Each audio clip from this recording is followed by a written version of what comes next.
NASA ආයතනයේ ගගනගාමීන් වන බුච් විල්මෝර් හා සුනී විලියම්ස් ජාත්‍යන්තර අභ්‍යාවකාශ මධ්‍යස්ථානයේ සිරවී මේ වන විට මාස 9කට වඩා කාලයක් ගත වී තිබෙනවා.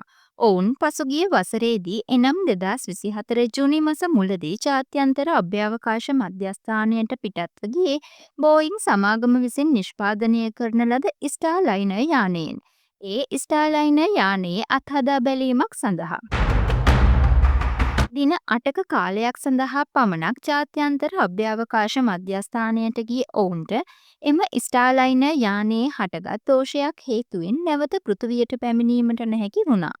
නාසා ආයතනය සඳහන් කර තිබුණේ එම යානයේම ගගනගාමීන් දෙදෙනා නැවත පෘථිවියට ගෙන එමින් පොඩි හෝ අවදානමක් ගැනීමට තමන් අකමැති වූ බවයි.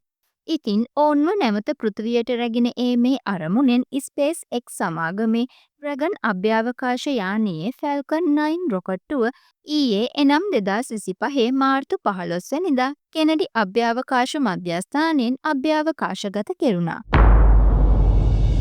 මේ සමග නව කාර්ය මණ්ඩලයක් ජාත්‍යන්තර අභ්‍යාවකාශ මධ්‍යස්ථානය බලා ගමන් කළ අතර මෙම කණ්ඩායම අභ්‍යාවකාශ මධ්‍යස්ථානයට ගිය දසවන කාර්ය මණ්ඩලය බවයි සඳහන් වෙන්නේ.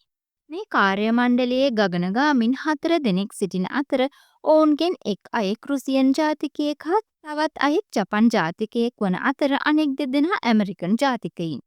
ජාත්‍යන්තර අභ්‍යාවකාශ මධ්‍යස්ථානයේ සිරවී සිටින සුනී විලියම්ස් හා බුච් විල්මෝර් නැවත පෘථිවියට රැගෙන ඒම සඳහා මෙම යානය පිටත්වීමට නියමිතව තිබුණේ පසුගිය මාර්තු 13 වෙනිදායි.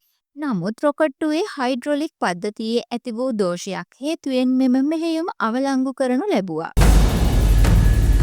ඩ්‍රැගන් අභ්‍යාවකාශ යානය අභ්‍යාවකාශ මධ්‍යස්ථානය වෙත ළඟාවීමට පැය 28ක පමණ කාලයක් ගතවන බව සඳහන්.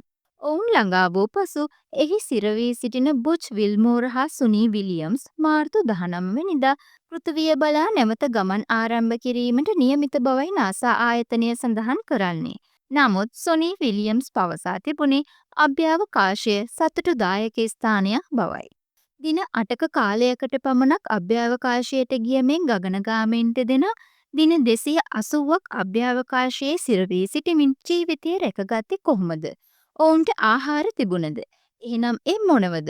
මේ හැම දෙයක් ගැනම ඉදිරියේදී අපි සම්පූර්ණ වීඩියෝවක් ගෙන එන්නම්. අපිව සබ්ස්ක්‍රයිබ් කරලා තියාගන්න. මේ වීඩියෝ එකට ලයික් එකක් දාන්න අමතක කරන්න එපා. ගිහින් එන්නම්. බොහොම ස්තුතියි.